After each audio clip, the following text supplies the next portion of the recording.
وہاں تو کچھ بھی نہیں تھا, پورا وہ موب تھا, وہ جا رہا تھا. ظاہر ہے نواز شریف کی بیٹی نکلے گی تو اس کے ساتھ لوگ تو پھر آئیں گے نا. جب اداروں نے ان کو بلایا, یہ اداروں پر حملہ آور, سپریم کورٹ آف پاکستان پر حملہ, اس کی تاریخ کو دہرایا گیا ہے. کواکب کچھ نظر آتے ہیں, کچھ دیتے ہیں دھوکہ, یہ بازیگر کھلا. دیکھنا چاہیے کہ عام آدمی اس طرح سے جاتا ہے, اٹھا کے لے جاتے ہیں, اس سے سوال جواب کرتے ہیں, لیکن خواص ہیں جو آتے ہیں پورے مجمع کے ساتھ, شان و شوکت کے ساتھ بڑے کارنامے سر انجام دیے, بجائے اس کے کہ ٹیکنیکل چیزوں کے جواب دیں. پتھراؤ کا ایک پلان بنایا انہوں نے, سٹیج کیا پورا. لندن تو کیا پاکستان میں بھی کوئی تعداد نہیں ہے کہ جھوٹ سے لے کے یہ پتھراؤ تک کا سفر, اداروں پر حملے کرنے کا یہ جو سفر ہے, یہ سب کے سامنے. یہ جو باتیں کر رہے ہیں ہم نے تو کچھ نہیں کیا. سپریم کورٹ پر حملہ, ماڈل ٹاؤن کا یہ واقعہ, تحریک انصاف کا جو دھرنا تھا اس پر تو انہوں نے پولیس کے تھرو آنسو گیس اور فائرنگ کی, جس میں لوگ شہید ہوئے. ایک ریاستی دہشت گردی حکومت نے اختیار کی,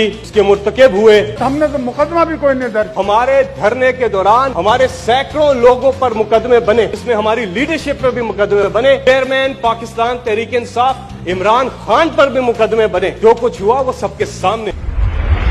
جو پتھر مار رہی ہے, کبھی لیڈر کی گاڑی پہ اس طرح سے کسی لیڈر کی گاڑی پہ نہیں مارے گئے. عمران خان کو کتنے پتھر مارے گئے. وہ قافلہ لے کر لاہور سے جائز ڈیمانڈز تھیں, نہیں پوری کی. 1 سال کہتے رہے, ہر دروازہ کھٹکھٹایا, ہر جگہ گئے, پارلیمنٹ کا فورم استعمال کیا, الیکشن کمیشن کا فورم استعمال کیا, کورٹس کا فورم استعمال کیا, ہر جگہ دروازہ کھٹکھٹایا. جب انصاف نہیں ملا تو ہم نے کہا کہ ہم آ رہے ہیں احتجاج کرنے. 4 حلقوں کی بات کی تھی. گجرانوالا ہمارا کنٹینر پہنچا, پولیس کی گاڑیوں پہ کھڑے ہو کے نون لیگ کے لوگوں نے ہمارے کنٹینر پر پتھراؤ کیا تھا, ہمارے لوگ زخمی ہوئے تھے. عمران خان اس کنٹینر میں موجود تھے. پارلیمنٹیرینز کو جناب چیئرمین اس ہاؤس کے ممبران کے خلاف مقدمے درج کرائے گئے. ایک مذاق بات ہے. سیاسی انتقام جس کی یہ بات کرتے ہیں, وہ سیاسی انتقام کیا تھا؟ جب پیناما پر عمران خان چیئرمین تحریک انصاف نے آواز اٹھائی تو انہوں نے ان پہ مقدمہ کر دیا. 1 سال عدالت میں مقدمہ چلا اس پہ کہ نہ وہ کوئی پبلک آفس ہولڈ کرتے تھے, باہر کی حلال کمائی پاکستان لے کر کے آئے, بینکنگ چینل سے لے کے آئے, ایک پاکستان پیسہ لے کر کے آئے. اس پہ مقدمہ چلتا رہا, 60 سے زیادہ دستاویزات دیں اور عدالت سے سرخرو نکلے. پولیٹیکل وکٹمائزیشن وہ تھی. پولیٹیکل وکٹمائزیشن یہ نہیں ہے. یہاں تو ہمارے اپنے سٹنگ وزراء میں آپ کے سامنے پیش ہوتے رہے, انہیں بلایا, وہ گئے, استعفا دیا, وزارت چھوڑی, امپارشل ہوئے. آپ کے سامنے ہے پنجاب میں سفدین خان, ہمارے پی ٹی آئی کے بہت پرانے میاں والی کے, انہوں نے تو ایسا نہیں کیا, استعفا دیا, پیش ہوئے. علیم خان آپ کے سامنے مثال ہے, وہ پیش ہوئے. اس ہاؤس میں کچھ لوگ ہیں جو منسٹرز تھے, انہوں نے بھی استعفا دیا, تحقیقات کے لیے پیش ہوئے. تو یہ کہنا ہے کہ پولیٹیکل وکٹمائزیشن اس کی ڈیفینیشن وہ ہے جو آپ نے عمران خان صاحب کے ساتھ کیا.